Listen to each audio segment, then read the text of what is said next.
जबकि यदि ये गहराई से इन विषयों का अध्ययन किया जाए, सोचा जाए, तो हम ये तो मान सकते हैं कहीं न कहीं रासायनिक चीजों के उपयोग से हम उत्पादन थोड़ा ज्यादा ले रहे हैं। मान यदि थोड़ा गहराई की ओर जाएंगे और अगर हम समझेंगे तो हमने उत्पादन तो ज्यादा पाया है, हम मानते हैं, स्वीकार करते हैं, मगर कहीं न कहीं हमने अपने स्वास्थ्य को, अपनी धरती माता को पूरी तरीके से खो दिया है। आज यदि देखने में मिलेगा यहाँ जितने भी लोग बैठे हुए हैं, कोई यहाँ पूरी तरह से स्वस्थ है क्या? यदि किसी भी एक व्यक्ति की जांच कराई जाए तो कहीं ना कहीं उसे शुगर की समस्या मिलेगी या कैंसर की समस्या होगी या कल भिन्न भिन्न बीमारियां। यहाँ तक कि जो यहाँ बाल बच्चे भी बैठे हैं उन्हें भी कोई ना कोई समस्या है अगर ठीक से जांच कराई जाए। तो जैसे कि हम विगत 8 वर्षों से जैविक खेती का कार्य कर रहे हैं और ऐसा नहीं कि हम पहले से खेती ही करते थे। हमारा जो कार्य था दूसरा कार्य था। हमारे बड़े भाई हैं, इनका स्वयं का स्कूल था जीपीएस एकेडमी के नाम से और लगभग हमारे सुंदरपुरा के सरकार में लगभग 25 गांव में हमारी बसें जाती थी स्वयं की और बहुत बड़ा स्कूल था। मगर उससे धन तो अर्जित हम कर रहे थे, मगर हमने देखा जब कोरोना आया कि केवल धन ही धन हम प्राप्त कर रहे हैं मगर स्वास्थ्य को हम धीरे धीरे गंवा रहे हैं। तो लॉकडाउन के बाद हमने स्कूल पूर्ण रूप से बंद किया और संकल्प लिया कि अब देश, समाज और धरती के लिए जिएंगे और धरती माता की जो हमने हालत खराब कर दी है उसको हम ठीक करेंगे। तो फिर हमने जैविक खेती का रुख अपनाया और पहले तो मतलब जैसे हमारे फिरोज जी अभी कह रहे थे कि लोग सिर्री कहते हैं, बात सत्य है। हमें भी 4 वर्षों तक लोगों ने ऐसा ही समझा, मगर हमें इसमें कोई बुरा नहीं लगा कि हमें चलो जो भी कह रहे हैं अच्छा कह रहे हैं और थोड़ा हम सुनते रहे, उसे इग्नोर करते रहे। मगर जब हमने जैविक खेती का ही क्षेत्र में सफल उदाहरण प्रस्तुत किया और लोगों ने देश में भिन्न भिन्न जगहों पे लोगों ने जाना हमें कि मतलब खेती का एक तरीका ये भी हो सकता है, तो लोगों ने हमें आमंत्रित करना चालू किया कि सर किस तरीके से हम जैविक खेती कर सकते हैं। तो बस उसी कुछ पहलू है, कुछ थोड़ी जानकारी है हमारे पास जो आप सभी को हम आज शेयर करने जा रहे हैं जो जैविक खेती से जुड़ी हुई है। जैसे कि अभी ज्यादातर अभी धान की रोपाई चल रही है, अफगानिस्तान क्षेत्रों में धान की रोपाई चल रही है और धान की हम खेती कर रहे हैं और धान में बहुत सारी बीमारियां भी आती हैं। जैसा कि आपने देखो परागी की समस्या आती है, जड़ गलन की समस्या आती है और भी बहुत सारी समस्या आती है। तो कभी हमने इस बात से चिंतन किया कि मतलब ये समस्याएं क्यों आ रही हैं? अब जैसे यहाँ लगभग 70 वर्ष के बुजुर्ग भी बैठे हुए हैं, क्या आप लोग पहले रासायनिक खेती करते थे? हाँ, क्या डीएपी से खेती करते थे या यूरिया डालते थे या कीटनाशक डालते थे? पहले तो आप सभी ऐसे ही खेती करते थे आराम से। जो हमारी गौ माता हमें गोबर देती थी या हमारे पास में जो पशुधन होता था वो हम इकट्ठा करते थे और खेत में ले जाकर डालते थे और उससे आराम से खेती करते थे, आनंद में जी रहे थे। मगर हमने क्वांटिटी के चक्कर में कि हमारी क्वांटिटी डेवलप हो, हमने क्वालिटी खत्म कर दी। आज स्थिति ये हो चुकी है कि जो हम अनाज पैदा कर रहे हैं या दाल पैदा कर रहे हैं, जो कुछ भी पैदा कर रहे हैं वो कहीं ना कहीं पूर्णतः जहर है। दिखने में वो अनाज लग रहा है कि ये गेहूं है, ये धान है, ये चावल है, जो कुछ भी है, मगर वो जहर है शुद्ध। उसको हम जब खाते हैं तो कहीं ना कहीं उसी अन्न से हमें सारी बीमारियां हो रही हैं। और बहुत से कीटनाशकों के बहुत भयानक परिणाम भी देश में आए हुए हैं। जैसे कि आपके महाराष्ट्र के यवतमाल में जो कपास की खेती होती थी उसमें एक रासायनिक कीटनाशक का उपयोग किया जाता था, तो उससे लगभग वहां पे एक ही दिन के अंदर 700 किसान बीमार हुए थे, जिसमें 23 किसान मारे गए थे। और आप इसको सर्च भी कर सकते हैं, चेक कर सकते हैं, ये ऑथेंटिक जानकारी है। इसी तरह केरल में जो काजू की खेती होती थी तो वहाँ पे एंडोसल्फान नामक एक रसायन का उपयोग किया जाता था। तो वर्ष 1978 से 2001 के बीच में ये रासायनिक कीटनाशक वहाँ पे छिड़काव किया गया। तो स्थिति वहाँ पे ये पैदा हुई कि बस 2001 आते आते वहाँ उस क्षेत्र की पूरी जनता बीमार होने लगी, जिससे कैंसर और शुगर और मतलब दृष्टिहीन लोगों की संख्या बढ़ती गई। तो फिर वहाँ की जो सरकार थी उसने वर्ष 2011 में उस कीटनाशक के छिड़काव पर पूर्णतः प्रतिबंध लगाया और वर्ष 2017 आते आते भारत की जो केंद्र सरकार है उसने इस कीटनाशक पर प्रतिबंध लगाया और साथ ही साथ इसके बनाने पर भी प्रतिबंध लगाया। तो कहीं ना कहीं हमें ये सोचना होगा कि हम जो रासायनिक खेती कर रहे हैं उससे हम लाभ बेशक प्राप्त कर रहे हो, साथ ही साथ हम अपना जीवन भी खो रहे हैं, हम अपनी धरती माता को भी खो रहे हैं। आज धरती की ये स्थिति हो गई है कि यदि हम डीएपी की हमने शुरुआत शायद है हमारे पिताजी ने 5 किलो से की थी, मगर आज 5 किलो से 50 किलो पहुंच गई है।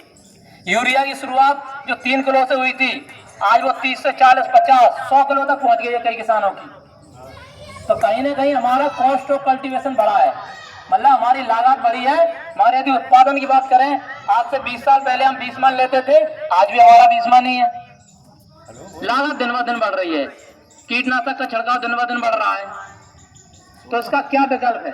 उसका एक ही विकल्प है, वो है जैविक खेती, प्राकृतिक खेती। जो प्रकृति के अनुरूप खेती होती है उसी को खेती कहते हैं। आज हम खेती नहीं कर रहे हैं, अपने जान में तो हम जान रहे हैं कि हम खेती कर रहे हैं, वो खेती नहीं है, वो एक व्यवसाय कह सकते हैं छोटा सा। और जिसमें मतलब लगता तो हमारी ट्रॉली भर गई है, मगर लास्ट में जब आप पूरा उसका एक लिखित में विवरण निकालेंगे तो लास्ट में आप देखेंगे 1 लाख लगाया था और उसमें निकला है आपका 1 लाख की जगह 90,000 का। बस पता इसलिए नहीं चलता कि मतलब टुकड़ों में जाता है, कहीं बुवाई का गया, कहीं खाद का गया, कहीं रासायनिक का गया, तो हमें पता ही नहीं चलता कितना लगा है। हमारे आप लिख के निकालेंगे तो कुछ नहीं बचा। तो उसका एक ही विकल्प है जैविक खेती। जैविक खेती से हम किस तरीके से मतलब हम कहें तो मतलब शुद्ध खेती कर सकते हैं और मतलब एक शुद्ध अनाज और समाज के लोगों को हम किस तरीके से स्वस्थ रख सकते हैं, ये बहुत आसान है। जैसे कि जो हम अपने जैविक खाद की यदि बात करें तो जैसे कि जैविक खाद यदि हम घर पर बनाना चाहें तो आसानी से बना सकते हैं, उसमें कोई बाहरी खर्चा नहीं है। जैसे आपका जो ये जंगल एरिया है, हमें यहाँ देख के बहुत अच्छा लगा क्योंकि हम भी जहाँ खेती कर रहे हैं वो जंगल ही है पूरा। तो जंगल में जो मिट्टी है वो पूर्णतः शुद्ध है, मतलब उससे किसी भी तरह की अभी तक हमने छेड़छाड़ नहीं की है, उसको कोई रासायनिक नहीं दिया है, कोई कीटनाशक नहीं दिया है। तो उसमें जो जीवाणुओं की संख्या है वो बहुत ज्यादा है। कभी भी आप जंगल में जाके देखना, जो पेड़ पौधे हैं उनके तने के पास में जो मिट्टी होती है बिल्कुल भुरभुरी होती है, ऐसा लगता है यहाँ पे जैसे केचुआ काम कर रहे हो। तो वो मतलब जीवाणुओं युक्त मिट्टी है, उसमें जीवाणुओं की संख्या बहुत ज्यादा है। उस मिट्टी को हम लेकर आए घर पर, एक ड्रम में 200 लीटर हम पानी लें, पानी में उस मिट्टी को डाल दीजिए, कम से कम 5-7 किलो मिट्टी हमारी होनी चाहिए। उसी में हम 5 से 7 किलो गुड़ डाल दें और उसी में 5-7 किलो आटा डाल दें और इसको सूर्य की दिशा में, जिस तरीके सूर्य पूरब में निकलता है फिर इस तरीके से घूमता हुआ पश्चिम दिशा में शांत होता है, तो सूर्य की दिशा में डेली हमें केवल 5 मिनट घुमाना है, ज्यादा नहीं, केवल 5 मिनट, सुबह या शाम जब भी आपको समय मिले। तो ये आपका जो विकल्प तैयार होगा, तैयार तो होगा लगभग 30 दिनों में। इसको एक बार 1 डोज और देना पड़ेगा इसी तरीके का आटा का और अपना ये गुड़ का। तो ये जो खाद 200 लीटर आपका तैयार होगा, ये DAP, potash, phosphorus, zinc, sulphur वगैरह सभी का काम करता है, क्योंकि इसमें जो जीवाणु तैयार होते हैं वो लगभग 1 लाख प्लस, मतलब 1 लाख से ज्यादा तरह के जीवाणु तैयार होते हैं। अब जैसे कि हमने सनातन धर्म में सुना ही है कि भाई 84 लाख योनियां होती हैं, हमारे यदि हम आंखों से देखने जाए तो हमें तो नहीं मिलती हैं, मगर कहीं ना कहीं जो हमारे पूर्वजों ने अध्ययन करके इस बात को लिखित में दिया है कि 84 लाख योनियां होती हैं, तो बिल्कुल होती हैं। वो कहीं ना कहीं जीवाणुओं के रूप में जो छोटे छोटे बैक्टीरिया हमारे शरीर पे चलते हैं, धरती पे चलते हैं, पेड़ों पे हैं, मगर वो हमें दिखते नहीं है। तो वो आप जो खाद तैयार करेंगे वो आपका जीवामृत नाम से जानते हैं उस खाद को। और जीवामृत जैसा कि उसका नाम है जीवा अमृत, यानी कि जीव के लिए अमृत। हम जो खेती कर रहे हैं वो क्या है, किस बेस पे कर रहे हैं? क्या मतलब डीएपी डालने से खेती हो रहा है? आप लोग जान रहे हैं कि मतलब हमने डीएपी डाल दिया इसलिए खेती हो रही है, यूरिया डाल दिया इसलिए खेती हो रही है।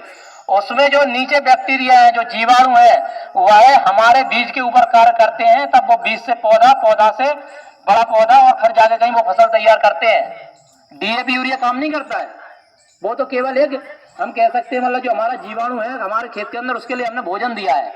हमारे हम रासायनिक भोजन दे रहे हैं, तो दिन ब दिन हमारे धरती में जो जीवाणुओं की संख्या थी वो कम होती जा रही है, दिन ब दिन कम हो रही है। केचुआ किसी के खेत में दिखता है क्या? हाँ, पहले जब बारिश होती थी हमारे घरों में केचुआ दिखता था, अब क्यों नहीं दिख रहा है?